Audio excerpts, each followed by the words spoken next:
Yesu ashimwe.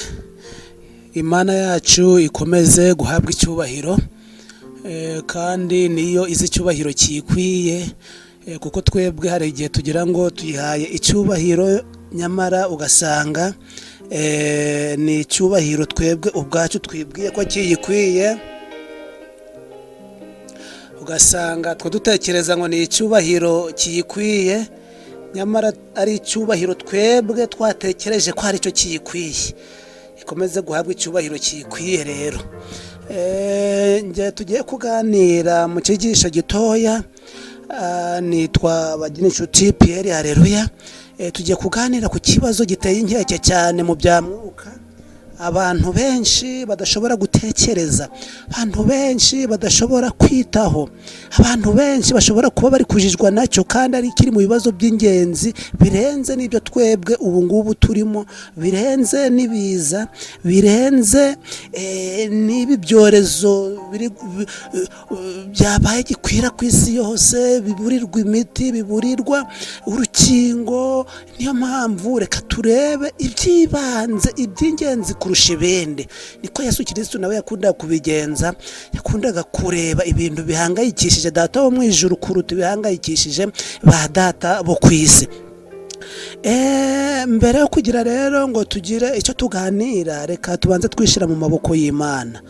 Mubyeyi mwiza, data wa twese, turagushimye ukuntu dukunda, ukuntu wemeye yuko wadutangira igitambo cy'ikaruvari kugira ngo data cyaraturebera ikaruvari kandi atubone, izina ryawe rikarikomeze guhabwa icyubahiro kirikwiriye. Tugiye kuganira ku byanditswe byawe byera. Mubyeyi mwiza, igisubizo kibe cyangwa se kigaragaze yuko twanditswe mu bitabo byawe byo mu ijuru. Reka tukunezerwe cyane, kandi aricyo kintu wavuze ko kigomba kujya kidutera umunezero mu byiza tunyuramo ndetse no mu bibi. Reka muri uyu mwanya utwizeze kandi utwiringize kubwo ijambo ryawe yuko twanditswemo, ubu ugiye kuzahamagara abakwemeye n'abakwizeye by'ukuri, natwe uzaduhamagare kandi tuzakwitabe. Ibyo tugusabye mu izina rya Yesu, amen. Hari ibibazo byinshi biteye inkeke, hari ibibazo byinshi abantu benshi bakagombye gutindaho cyane. Ibyo bibazo bifatwa nk'ibibazo, ariko nituja mu byanditswe murasanga ari igisubizo cyacu kiri ariho twakagombye gutinda cyane. Ubu ngubu turi mu miryango, ubu ngubu abenshi bari kuba mu miryango igihe kirekire n'imiryango yabo. Nyabune kandi abasabye nanjye munsabire kugira ngo abariho dutinda, kuko n'ibyanditswe byarahatinze cyane.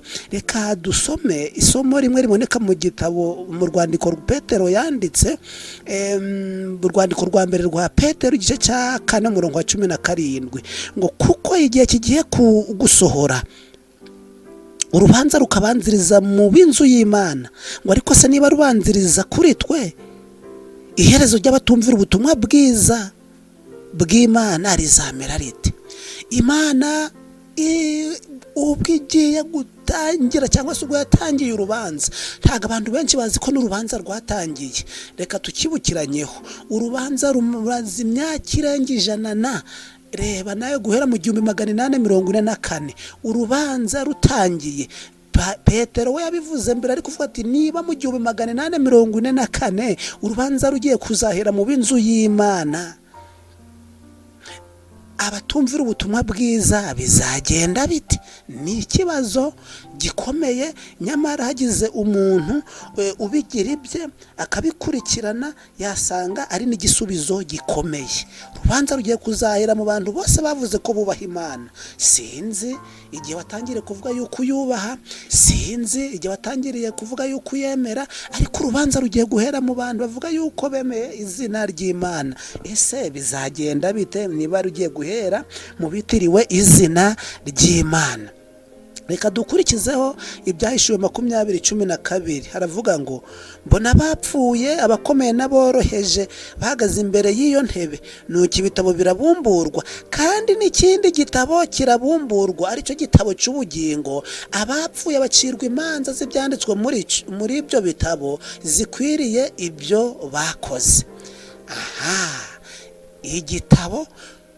Ibitabo birabumburwa n'ikindi gitabo kirabumburwa.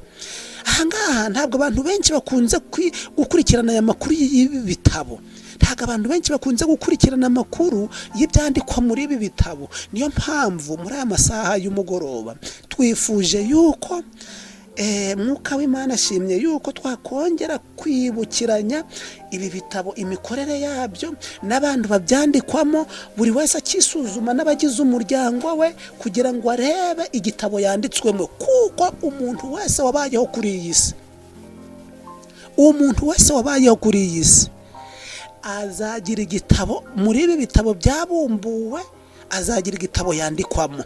Reka twumve ubwo bwoko bw'ibyo bitabo, turebe imico y'abantu babyandikwamo, hanyuma wifatire umwanzuro,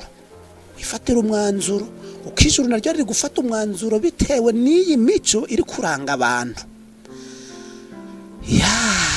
Ntabwo byoroshye ariko birashoboka, ntabwo byoroshye ariko bibaho. Reka dushimire Imana yuko abantu benshi bakunze kwibaza ati ese nanditswe mu gitabo cyo mu ijuru, ese nanditswe ndiyo. Abantu bakunze gushidikanya bati ese naba ndiyo gute, naba naragejejweyo nande, byaba byarakozwe nande, byarakozwe gute? Yemwe n'umuhimbyi w'indirimbo ya 71 yaravuze ngo mbese nanditswemo ku mpapuro zera, ngo mu gitabo cy'ubwami, ngo mbese nanditswemo. Ukumva ko n'umuhimbyi w'indirimbo nawe yagize rwose igihe cyo gutekereza kuri ibi bintu, ubwo yibazaga ati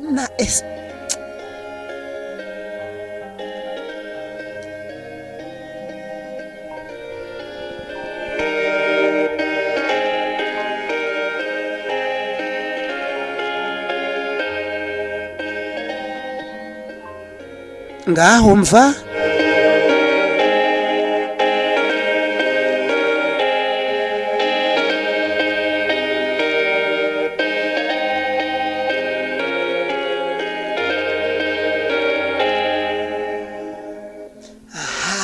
mbese nanditswemo ku mpapuro zera, nanditswemo mu gitabo cy'ubwami, nanditswemo. Reka dukoreshe igitabo cy'intambara ikomeye, turebe ni icyigisho kiva ngisuzuma rubanza. Burya urubanza rubaho iteka y'ikinyoma gisakiranye n'ukuri, cyangwa se y'ukuri kuri gutangirwa n'ikinyoma. Ikintu kibikiza n'urubanza, nk'uko binasanzwe bizwi. Ikintu gituma urubanza rubaho nuko umwe aba yigira shasha mu bantu bahanganye, umwe avuga ati ikintu ni icyanjye, undi si icyanjye, n'undi ati ni icyanjye. Abo bantu rero iyo bahuye kugira ngo bisobanuke ni urubanza, kandi urubanza rugezweho ni ingingo ndetse n'ibimenyetso. Reka twumve rero uru rubanza ukuntu ruzasobanuka, buri wese harimo umuryango unyumva asobanukirwe n'igitabo yanditswemo, kuko igitabo yanditswemo ntabwo ari ukukigwaho,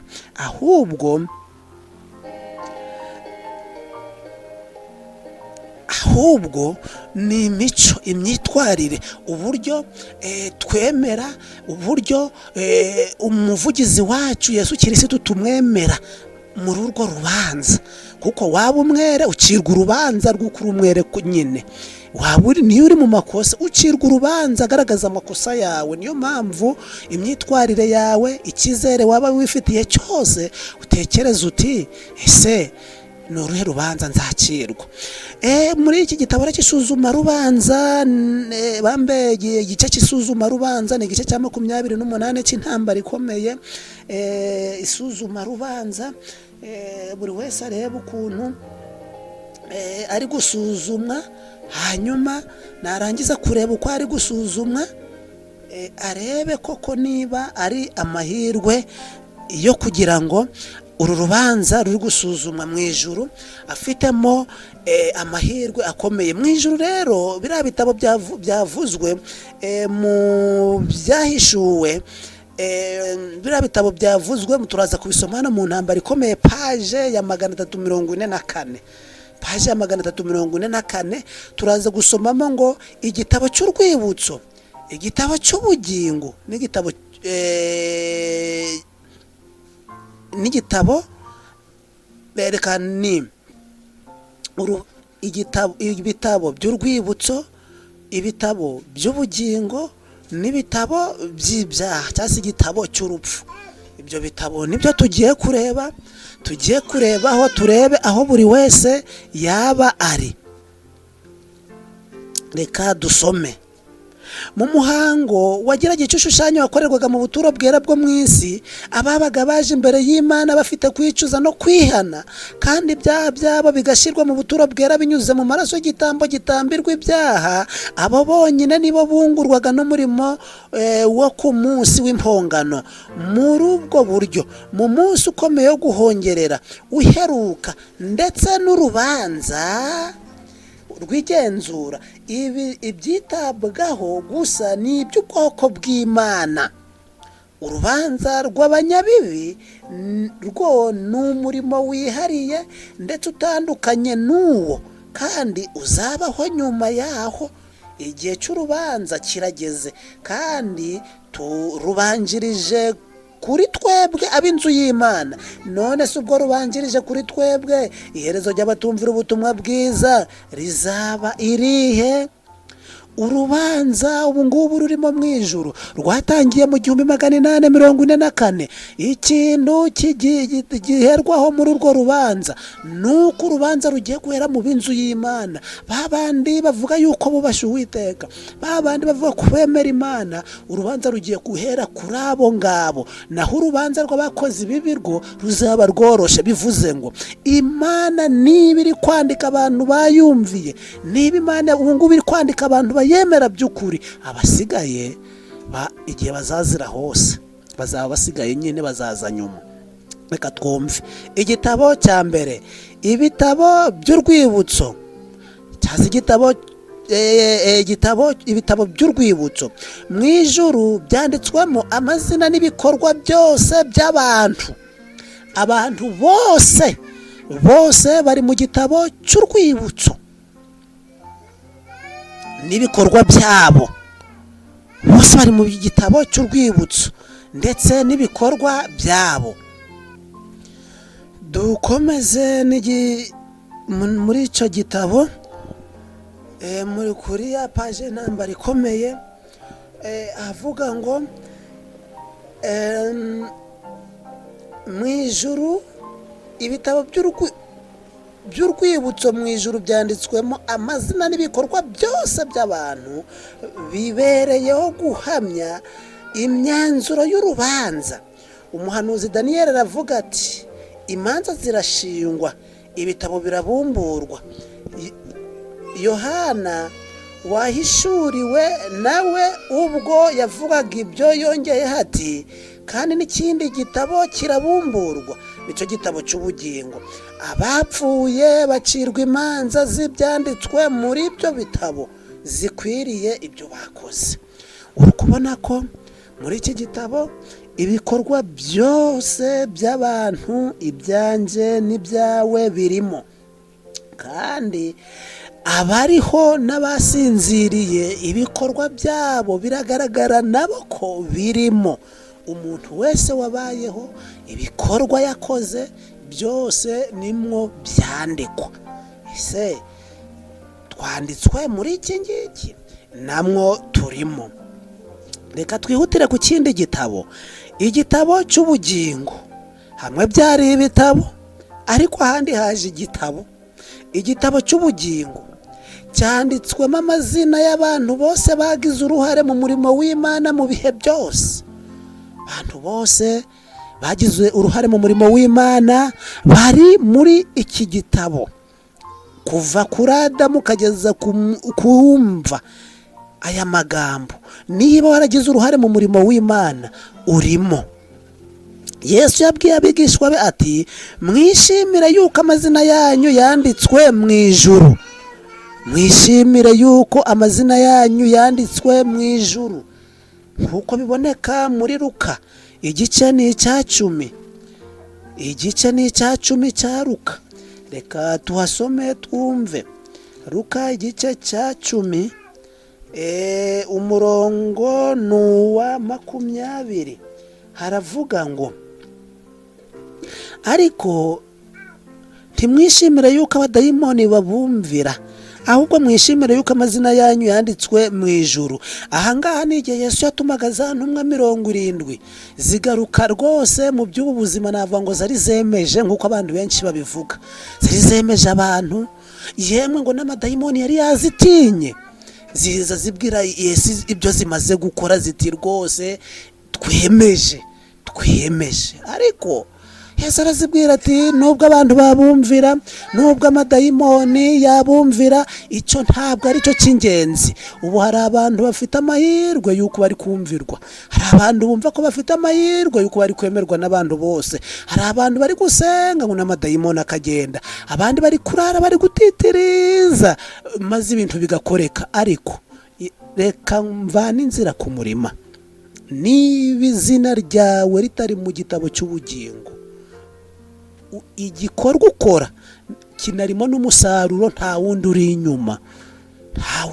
inyuma. Ikintu Yesu yavuze kigomba kutunezeza nicyo. Naho ikindi baranyanga, barankunda, inkozi ibi niho abantu bakumva, niho bakwemera, tugize gutya. Izina ryawe ritari mu gitabo cy'ubugingo, ndakurahiye ntacyo byaba bimaze. Pawulo avuga iby'abakozi b'indahemuka bakoranye nawe ati amazina yabo yanditswe mu gitabo cy'ubugingo. Ubwo Daniyeli yitegerezaga igihe cy'umubabaro utigeze kubaho, yavuze ko abantu b'Imana bazarokorwa, umuntu wese uzasangwa yanditswe mu gitabo cy'ubugingo.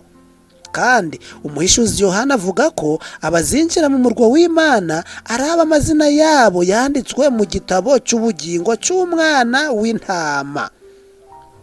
Kumva ko rwose abantu bazagira amahirwe ni abantu amazina yabo yanditswe mu gitabo cy'ubugingo cy'umwana w'intama.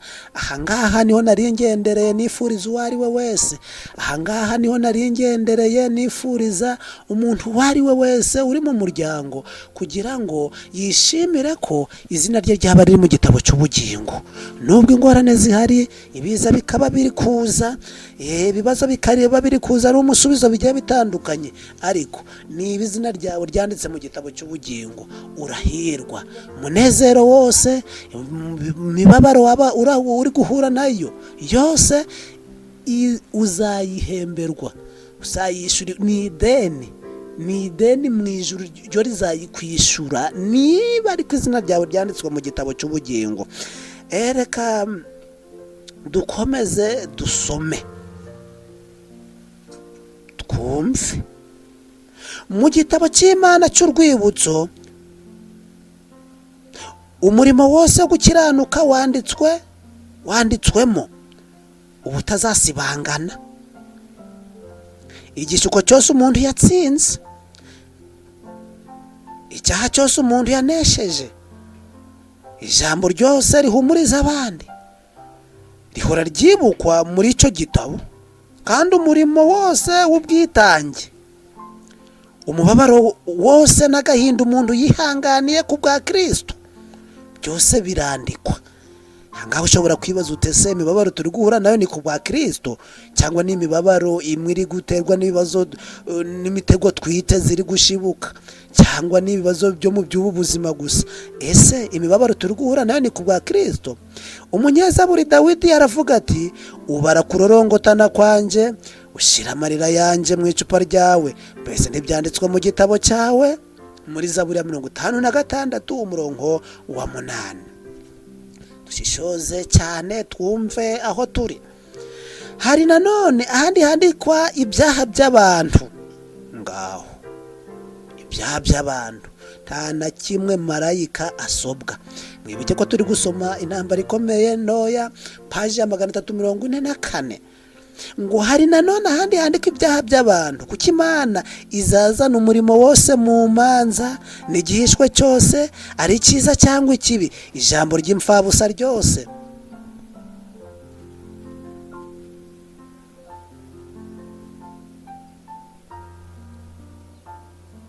Abantu bavuga bazaribazwa ku munsi w'amateka.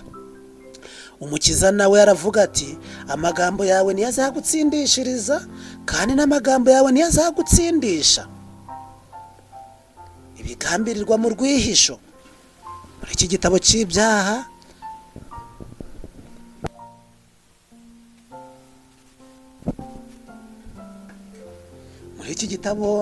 cy'ibyaha handikwamo amagambo yose. Amagambo yose arandikwa. Kandi ayo magambo yandikwa, amagambo avugwa ni amagambo ngo y'imfabusa, yose arandikwa. Ikindi cyandikwa mu bantu bazandikwa mu gitabo cy'urupfu.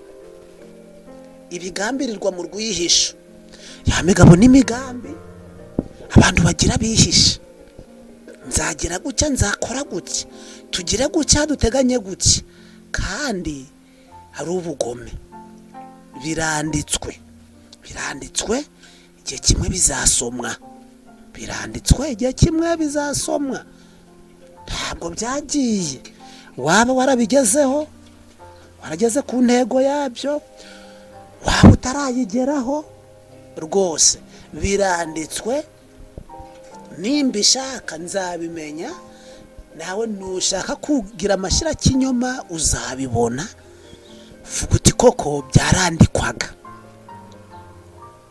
Biboneka mu gitabo kitabesha. Ntabwo icyo gitabo kibesha. Ntabwo umumarayika asiba, kuko umunyeshuri ashobora gusiba mu ishuri ntiyandike. Ntabwo kibesha, kuko Imana izatangaza ibyari byarahishwe mu mwijima, kandi ikagaragaza n'imigambi yo mu mutima. Hariho n'ibindi Imana yandika ikabyandika bitari byashyirwa mu bikorwa, yemwe byaba bitanarageze no ku gikorwa, birandikwa. Bya bindi umuntu yicarana muri we wenyine azi, umugabo umugore n'abana batabizi, bizagaragara kuko byaranditswe. Kandi uwandika ntiyibesha, nta nasiba ngo hagira na kimwe cyamusobwe. Nta muntu n'umwe ushobora kumujijisha ngo habe hari icyo atanditse. Ibigambirirwa byose birandikwa. Ntabwo byoroshye. Imana izatangaza ibyari byahishwe mu mwijima, kandi ikagaragaza n'imigambi yo mu mutima. Dore ibyo biranditswe imbere yanjye, sinzabyihorera. Gukiranirwa kwanyu ubwanyu nuko abasokuruza kwanyu nzakubiturira hamwe. Gukiranirwa kwanyu nuko abasokuruza banyu ngo nzakubiturira hamwe. Bivuze iki? Ntabwo bivuze yuko Imana izaduhanira ibyaha abasokuruza bakoze, ahubwo ibyaha abasokuruza bakoze niba natwe tubona ari byiza tukaba turi kubikora ubu ngubu, Imana izadushyira hamwe nirangiza ibihanire uburemere bwabyo. Kandi nk'uko tubizi, tuzi yuko mu ntambara ikomeye paje 463 harabigaragaza. 463 harabigaragaza, agaragaza yuko Imana nija guhana izagira ashira mu matsinda. Reka tubyumve ku paje ya 463. Igisubi heruka ngo none ikimenyetso cyo gutangira intambara kiratangwa, maze izo ngabo zitabarika zitangira kugenda. Ingabo zitigeze kuboneka mu mateka y'intambara zo ku isi, ingabo zihuje intambara zo mu bihe byose, uhereye igihe intambara zatangiriye ku isi, ntazigeze zihwana n'iryo teraniro ry'abarwanyi. Satani umurwanyi urusha abandi barwanyi bose, abarangaza imbere hamwe n'abamarayika be, bahuza imbaraga zabo muri urwo rugamba ruheruka. Abami n'abagaba b'ingabo nabo bakurikiraho. Kumva hari urugamba ruzaba ruri kumwe na Satani, urundi cyangwa se iteraniro rizaba riri kumwe na Satani. Abami n'abagaba b'ingabo nabo bakurikiraho, maze imbaga nyamwinshi y'abantu yabamuhombokajya inyuma nayikurikiraho. Ariko nabo bari mu matsinda, itsinda ryose rifite umuyobozi waryo. mu mugambi udatezuka wa gisirikare inteko zose zimaze gusatira Yerusalemu nshya umurwa w'Imana. Yesu atanga itegeko ryo gufunga amarembo ya Yerusalemu nshya, maze ingabo za Satani zirawugota zitegura kuwufata. Ngaha ni Yerusalemu izaba ivuye mu ijuru iri kumanuka yirigeze hano kuri ino si. Abantu bazaja mu matsinda y'ukuntu bakoraga ibyaha. Ingabo zaba ziri kumwe na Satani zazindi ngo ingabo ngo zazindi zarwanya urugamba mu ijuru zizaba ziri kumwe na Satani. Hari izindi z'abagaba b'ingabo ngo babaye kuri iyi si ngo bakomeye, abami n'abagaba b'ingabo. Twavuga bariya bagiye barashoza intambara zikomeye zagiye zirayogoza iyi si. Abo bose nabo ngo bazakora itsinda. Ngo hari abandi bantu bapfaga kugenda bari guhomboka inyuma ya guhomboka, ngo bahombokanye inyuma ya Satani, ngo nabo bazaba bakoze itsinda. Ariko hazaba ari itsinda riri muri Yerusalemu, izina ry'Imana rihabwa icyubahiro. Gusa cyari kigendereye kwa yari amagambo ni ukugaragaza yuko iby'abantu bakora bari kwishira mu tsinda runaka. Urugero umuntu abikoraho akaja mu rindi tsinda kugira ngo naja guhanwa azahanirwe ibyo yakoze. Iyo mpamvu hano ibyanditswe bivuga ngo muri Yesaya 65 Yesaya igice cya 65 umurongo wa 6 n'uwa 7 bavuga ngo gukiranirwa kwanyu bwanyu nuko abasogokuruza wanyu nzakubiturira hamwe. Nico cyari gitumye dusoma yariya magambo abantu bari mu matsinda y'ibyaha. Reka dukomeze kuri ya paji ya 345 isubi ya 2. Icyo umuntu akoze cyose kinyura imbere y'Imana kikandikwa ko ari igikorwa cyo gukiranuka cyangwa se ko ari icyo gukiranirwa. Cyose nacyo kigira igitabo kijamo icyo gukiranuka n'icyo gukiranirwa mu buhanga butangaje kandi butagereranywa. Imbere y'izina ryose mu bitabo byo mu ijuru handikwa ijambo ryose ry'ikinyoma, bya binyoma twabwiye abantu. Bya binyoma twabwiye abo dukorana, bya binyoma twabwiye abo dusengana, bya binyoma twabwiye abantu bagiye batandukanye, byose birandikwa. Ni ikibazo gikomeye cyane, ni ikibazo buri wese yakagombye gukurikirana. Ngo icyo umuntu yakoze cyose kinyura imbere y'Imana kikandikwa ko ari igikorwa cyo gukiranuka cyangwa se ko ari icyo gukiranirwa mu buhanga butangaje kandi butagereranywa imbere y'izina ryose.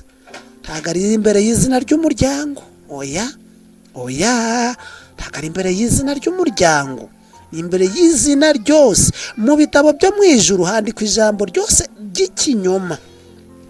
Ikindi cyandikwa umurimo wose wo kwikanyiza,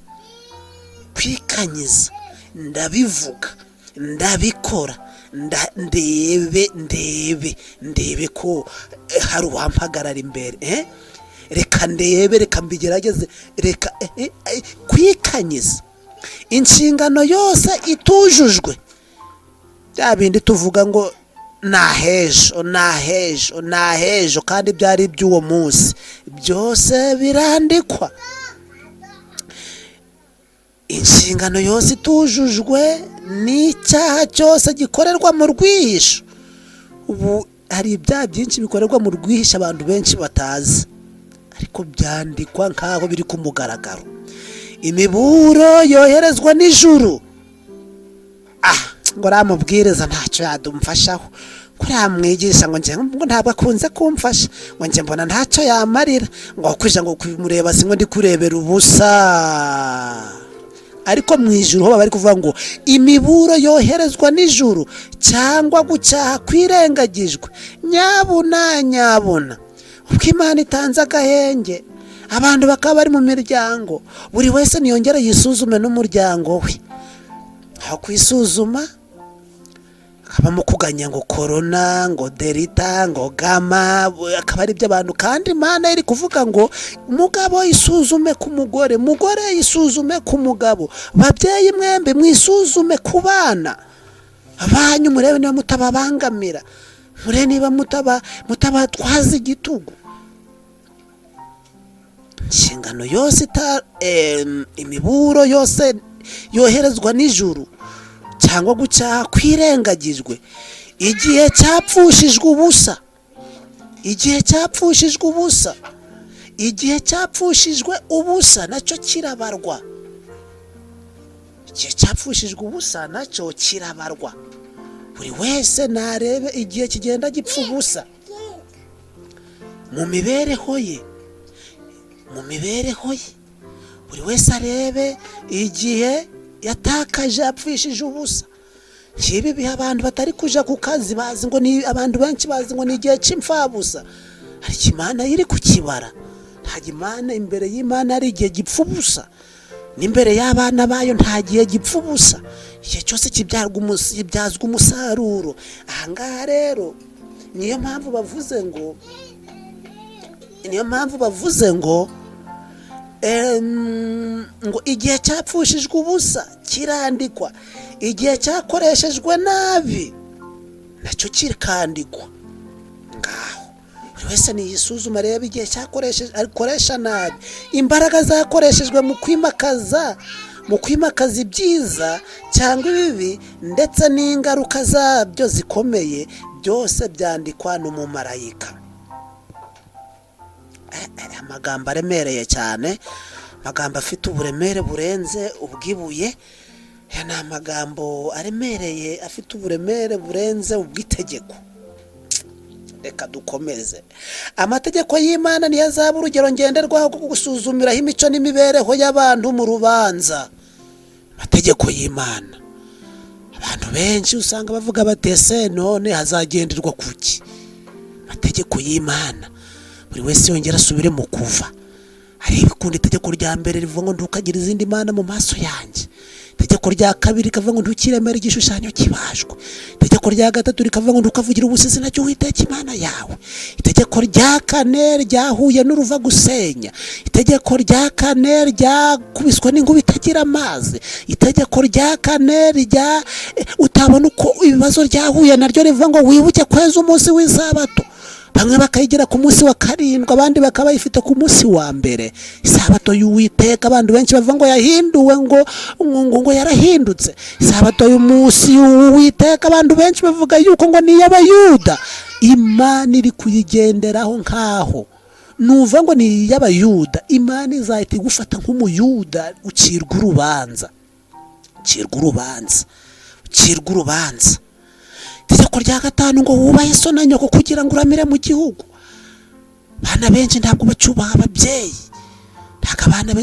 ababyeyi, niyo mpamvu uburame bwacu umunyezaburi yaburebye. umunyezaburi yarebye uburame aratangara bwo mu minsi y'imperuka, yarebye uburame bwacu aratangara arumirwa, ndetse nawe ubirebye wasanga ari uburame butabaho. ni uburame butabaho kuko ni uburame uhagereranya n'abatubanjirije. Adamu yaramye imyaka 630, Metusela aramye imyaka 690, aho mu gihe cya Nowa barama imyaka 540. ariko wumva umunyezaburi ari kuvuga iby'uburame bw'abantu bica isabato, bagira izindi mana, bavugira ubusizi na ry'Uwiteka, basenga ibishushanyo, batubaha ababyeyi, kubera ko ari ryo rigiye kugabanya uburame. mwumve Zaburi ya 90 ngo iminsi y'imyaka yacu ni imyaka 70, ariko kandi nitugira intege nyinshi kagera kuri 80. nyamara ibyiratwa byayo ni imiruho n'umubabaro, kuko ishira vuba natwe tukaba tugurutse. nguko ngayo mu gihe abandi bagezaga ku myaka 600 na 700 na 800, twebwe ngo igihangange ni 70. umunyembaraga rwose nibwo twavuga ku muntu noneho uzubaha Imana, kubahiriza amategeko y'ubuzima. mbese umuntu uzaba ari igihangange mu byerekeranye n'umushyikirano n'ijuru, azagira imyaka 80. imyaka itageze no ku 100. tekereza kwanduranyiriza muri iyo myaka. kandi 80 niyo myinshi. Ubwo bazagenda afite 30, abazagenda afite imyaka 40, abazagenda afite imyaka 10, abazagenda bafite imyaka 8, abazagenda afite umwaka umwe, bazapfa bataravuka. Nishwashwa ntabwo wababara. Ngaho twisuzume buri wese arebe ngo amategeko y'Imana ni yazaba urugero ngenderwaho rwo gusuzumiraho imico n'imibereho by'abantu mu rubanza. Twari tugeze ku itegeko rya 5 ryo kubaha kugira ngo turame, ariko ngo ni ukubaha mu mwami. Ntabwo ari uko umubyeyi ashobora kunywa itabi ngo nanjye reka ndinywa kugira ngo ndame. Oya, ni ukubaha mu mwami. Itegeko rya 6 ngo ntukice. Ibiganza byinshi by'abantu biriho amaraso, ibiganza byinshi by'abantu byabaye inkora amaraso, birimo amaraso mu ntoki. Itegeko rya 8 ntugasambane. Gusambana ryo ni isomo rwose umuntu ari kuvuga ameze nk'uri kurenzaho. Byabaye nk'imikino. Abantu benshi basigaye banabicuruza imikino y'urukozasoni kuri za televiziyo, ku mashene agiye atandukanye hari ibikorwa by'urukozasoni nk'ibyo. Abana benshi mu miryango imwe n'imwe bari batunzwe nabyo. Umubyeyi akiyandarika akazana abana bakarya muri ubwo buryo. Munyumvira n'ukuri. Abagabo benshi nta bagabo bakigira urugo rumwe. Akarusho kabigaragaza nuko hariho n'abagore batakigira urugo rumwe. Abana bo nukureberaho. Abana baba bari kumenyerezwa urukumva biroroshye. Ntugasambane, ntukibe. Tuzagera igihe cyo gusesengura cyangwa se tugendera kukundi ibyanditswe byasesenguye amategeko bikayasobanura neza. Iki ni icyigisho tuzashyiraho. Ntukibe. Uzasanga benshi twiba, ariko kugira ngo tubyemere biragatsindwa. Itegeko rya 9 ngo ntugashinje ibinyoma mugenzi wawe. Abantu benshi batunzwe n'ikinyoma. Nuvuga gucya, nugira gucya, niho urabona ibi. Akiyemeza, mugabo akiyemeza akavuga ibintu ku rurimi ariko ku mutima bidahari. Kandi Imana yaratanze ururimi rumwe, ariko umuntu akemera akavugisha umunwa umutima atari guhamanya nawo, umutima utari kumurya. Nasomye amagambo avuga ngo igihe cyose umutima uzaba udahamanije n'umunwa, indwara ngo ziziyongera, kandi ngo zizajya ziragenda zifata kuri izo ngingo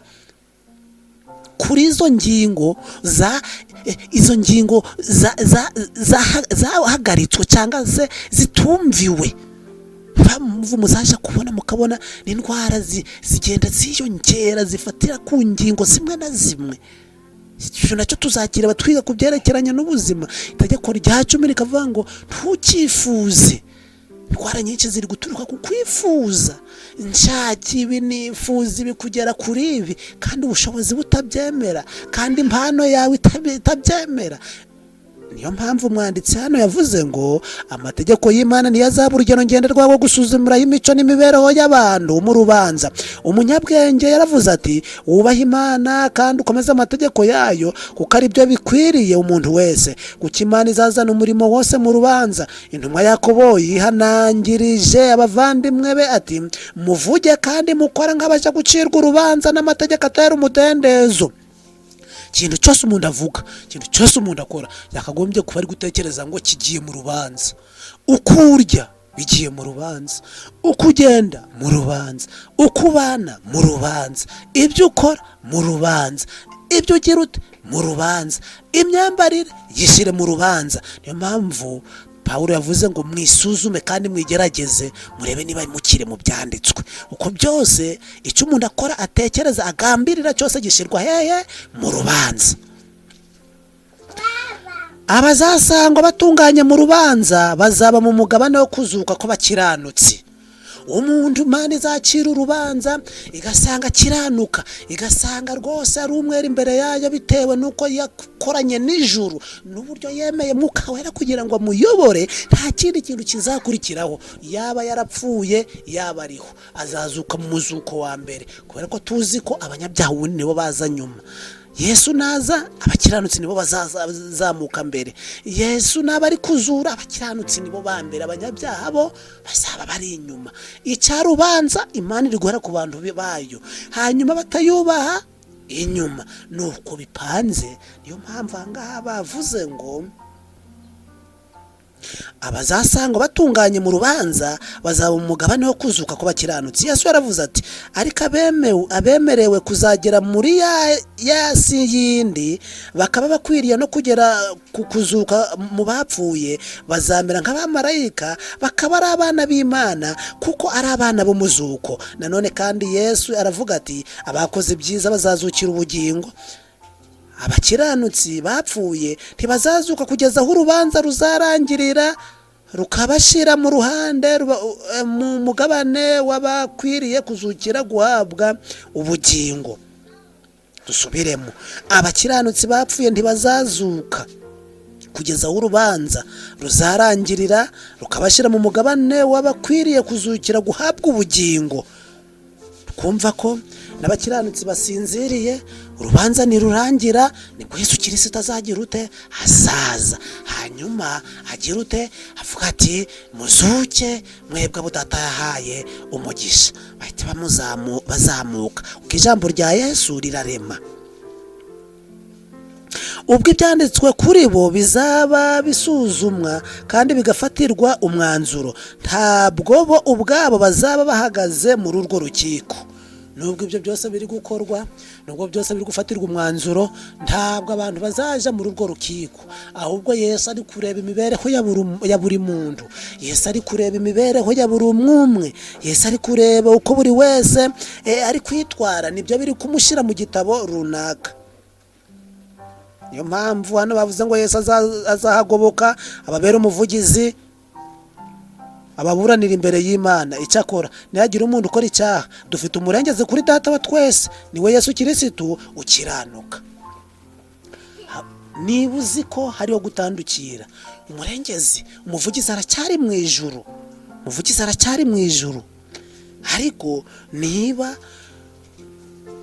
utabyitaho ni ikibazo gikomeye. Ngo ubwo ibitabo by'ibyanditswe ku bantu byabumburwaga, imibereho y'abantu bose bizeye igaragazwa imbere y'Imana, ahereye ku babanjirije abandi bose kuba ku isi. Umuvugizi wacu yerekana iby'ibisekuru byose byagiye bikurikirana, maze asoreza ku bakiriho. Ese umuntu yamenya niba ubu ngubu urubanza rwarageze mu bakiriho, ko rwahere mu basinziriye, ruza no mu bariho? Tekereza niba ubu rubanza ruri mu bariho, byamera bite njyewe nawe? Izina ryose riravugwa, izina ryose riravugwa. Ba Jambo siko ba Hiti yaremye, ba Kristina, ba Soreye, ba Pierre, bande, izina ryose riravugwa. Urubanza rwa buri wese rurasuzumwa, rusuzumanwa ubushishozi. Amazina amwe akemerwa, ayandi ntiyemerwe. Igihe hagize umuntu ufite ibyaha bicyanditswe mu bitabo byo mu ijuru, ibyaha bitihanwe ngo bibabarirwe, izina rye rizahanagurwa mu gitabo cy'ubugingo. Kandi ibyanditswe bigaragaza imirimo myiza bakoze bizahanagurwa mu gitabo cy'urwibutso. Nguko uko bimeze. Niba umuntu yarakoze icyaha kanga kukihana, izina rye rizahanagurwa mu gitabo cy'ubugingo, kubera ko urupfu rwa Yesu Kristo rutuma twese tubarirwa mu gitabo cy'ubugingo. Ariko kubera ko buri wese agomba gushishoza, ngo umuntu wese wihambiriye ku cyaha akanga kukireka, akanga kwita kwa ririya somo riboneka muri rwa mbere rwa Yohana igice cya 2, ngo nihagira umuntu ukora icyaha dufite umurengezi wo kukiduhanagura, akaryirengagiza ko icyaha cye cyababarirwa, izina rye rihita rikurwa mu gitabo cy'ubugingo. Kandi ibyanditswe bigaragaza imirimo myiza bakoze bizahanagurwa mu gitabo cy'Imana cy'urwibutso. Muzi ko mu gitabo cy'urwibutso imirimo yose yandikwa. Uwo muntu uzaba ariziritse ku cyaha, izina rye nibimara kugaragara ko yiziritse ku cyaha, izina rye riri gukurwa mu gitabo cy'ubugingo n'ubu ngubu, ndetse na ya mirimo myiza yaba yarakoze yandikwaga mu gitabo cy'urwibutso nayo izahita imera nk'aho ibaye zeru. Ese turi maso? Ese buri wese ari kubitekerezaho? Kandi byose ngo birashoboka, kuko Yesu ngo areba abantu bakiriye ubuntu bwe, areba Yesu abantu bamwifuza kandi bamukeneye bakanabimusaba. Abo bantu Yesu yaravuze ngo nzi izina rya buri wese, kandi nabanditse mu biganza byanje. Kubandika mu biganza rero, abantu bose bashobora gutekereza ngo ni mu kiganza kirambuye. Oya, ni hahandi bateye imisumari, ni habarebera akavuga ati abangaba ni narabapfiriye. Nguko umurimo w'urubanza rugenzura n'uwo guhanagurwa kw'ibyaha ugomba kurangira mbere yo kugaruka k'umwami wacu Yesu Kristo. Yesu naza, uwo murimo uzaba warangiye. Abantu benshi bazi ngo bazihana Yesu nagaruka, ngo Yesu natunguka mu kirere ngo abantu benshi bazihana, ariko ngo Yesu naza uyo mirimo yose ngo izaba yarangiye. Wakwihana utakwihana bizaba byarangiye. Niho kubona umunyeshuri avuze ngo agiye gukora ikizamini, barangije gutanga amanota, yarangije gufata birede. Ibyo bimaze iki? Ibyo bimaze iki? Ntacyo byaba bimaze. Niyo mpamvu icyigisho cyacu, reka ubwo urubanza rwo kugenzura ndetse no guhanagurwa ibyaha byatangiye mu gihe cyagenwe, aricyo herezo ry'imyaka 2300, bivuze ko urubanza rwatangiye mu 1844. ubwo abazi imibare mwafata 2021 mugakuramo 1844, muraza kubona igihe imyaka urubanza rumaze ruba. Niyo mpamvu buri wese agomba kwita kuri no ngingo cyane. Hari ibindi biri gusuzumwa kugira ngo atazagira umuntu ukomeza kuvuga ese nanditswemo cyangwa se nanditswemo. Ku paji 348 mu rubanza, imikoreshereze y'impano yose umuntu yahawe iragenzurwa. Ni mu buye buryo twakoresheje umutungo twatijwe n'ijuru. Abantu benshi bari kwigisha ngo umurimo wararangiye, umurimo wararangiye kandi uracyakomeje, kandi imirimo yacu mu ngo iracyakomeje, tunaracifuza kugira ibindi bintu tugeraho. Ariko bagera ku murimo w'Imana bavuga ngo hakenewe amafaranga, bava ngo hakenewe amaturo, bava ngo hakenewe icyacumi, bava ngo hakenewe umusaruro, bava ngo hakenewe ibirundo. Ngo ubwo ibyo byose umuntu yabibona ngo umurimo wararangiye. Ariko hano bari kuvuga ngo ni mu buye buryo twakoresheje umutungo twatijwe n'ijuru. Mbese umwami nagaruka azahabwa ibye yakubikije n'inyungu yabyo? Mbese imbaraga twaragijwe zaba iz'amaboko, bandi umukoresha amaboko, zaba iz'umutima n'ubwenge, bandi umukoresha ubwenge barimo, n'abandi bakoresha amakompiyuta n'iki. Twazikoresheje neza ku bw'ikuzo ry'Imana no guhesha abatuye isi imigisha. Mbese twakoresheje dute igihe cyacu? Twese amasaha arangana, ntawe uzava ngo yahaye amasaha menshi ngo uraniwe bosi ku masaha. Ni 28 kuri 28, ariko uzasanga bamwe bari kuyazira abandi barayakuyemo imigisha. Ikaramu yacu,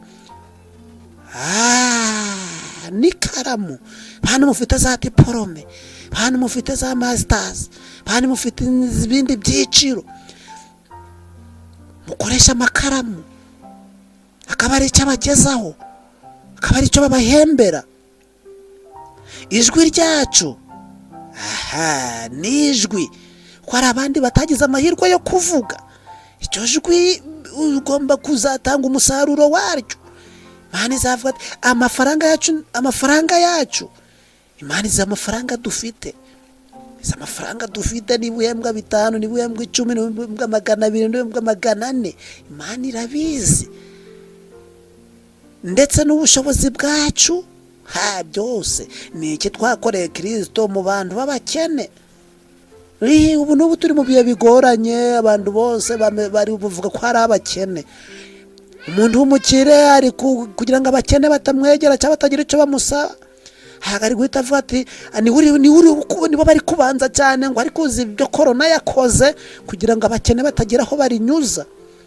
Ariko ijuru rivuga ngo bashavura bo bamaza byagenze bite?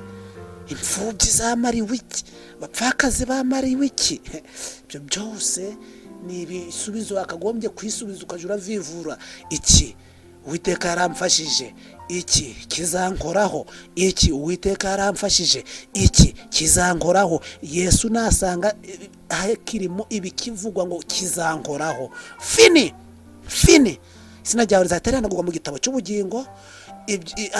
Ibyo bindi wagiye uravuga ngo yaramfashije bihita bihanagurwa mu gitabo cy'urwibutso, uhita uja mu gitabo cy'urupfu cyangwa igitabo cy'ibyaha, ibyawe bibe birarangiye. Kuvuga ko umuntu yizera Kristo nta gaciro bifite, gusa urukundo rugaragarizwa mu bikorwa nirwo rufite akamaro.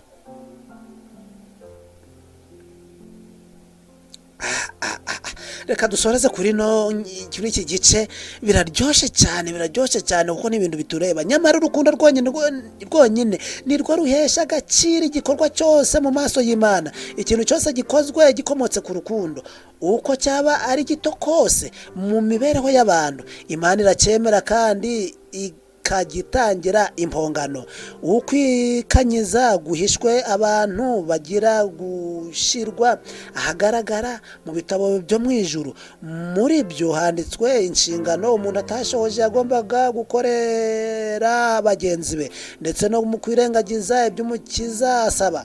Ni byinshi. Hepfo baravuga amafaranga, igihe n'imbaraga byeguriwe kwiyerekana no kwishimisha, ariko agahe gato gusa niko bagenera gusenga, kwiga ibyanditswe byera, kwicisha bugufi mu mitima no kwatura ibyaha bakora. Ngibi ibintu bitatu buri wese mu muryango akagombye kwitaho, yagombye kureba. Si byanditswe byera nibyo biri kunyobora?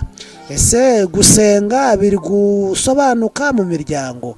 Ese igihe dufite turi kwaturamo ibyaha kugira ngo hatazagira icyaha gisangwa mu butura bwera bwo mu ijuru? Munsabire nanjye mbasabire kugira ngo amazina yacu yandikwe mu gitabo cy'ubugingo. Igihe umuhimbyi w'indirimbo ya 71 avuga ngo mbese nanditswemo, tuzanezerwe, tuzishimire yuko twanditswe mu gitabo cy'ubugingo. Reka rero njyewe nawe twishimire yuko twanditswemo kubw'amaraso ya Yesu Kristo. Birashoboka kubwo kwihana ibyaha byacu byose, birashoboka ukwiga ibyanditswe byera ndetse no gusenga, birashoboka. Izina ry'Imana reka rikomeze guhabwa icyubahiro mu miryango yacu, ngo Yesu Kristo agiye kuzagaruka twese tuzamwitabe ngo karame, ngo iyo twategereje atuzaniye agakiza. Reka rero dusoreze icyigisho cyangaha, dusoreshe n'isengesho. Mubyeyi mwiza, data wa twese, turagushimye. Tugushimiye yuko uturondoreye byose bigomba kwandika mu gitabo cy'ubugingo, igitabo cy'urwibutso n'igitabo cy'ibyaha. Turagusabye kubera igitambo dutambika Karuvari ngo amazina yacu akomerezwe mu gitabo cy'ubugingo, kandi bizashoboka nitwemerera Mwuka w'Imana akakomeza akatubwira uko tugucumuraho, akakomeza akatubwira uko ibyaha byacu bimeze imbere yawe, maze akadufasha kumasha mu kubicikaho. Reka Mwungeri mwiza udushoboze, tugirire neza kugira ngo tujye turakomeza kugira umunezero, nubwo ibihe byaba bigoye, nubwo ibihe byaba bikomeye cyane, dukomeze kujya turanezerwa yuko amazina yacu ari mu gitabo cy'ubugingo. Nibyo nsabira abanyumva, nibyo nisabira njyewe ubwanje n'abanje, mu izina ryiza rya Yesu Kristo, amen.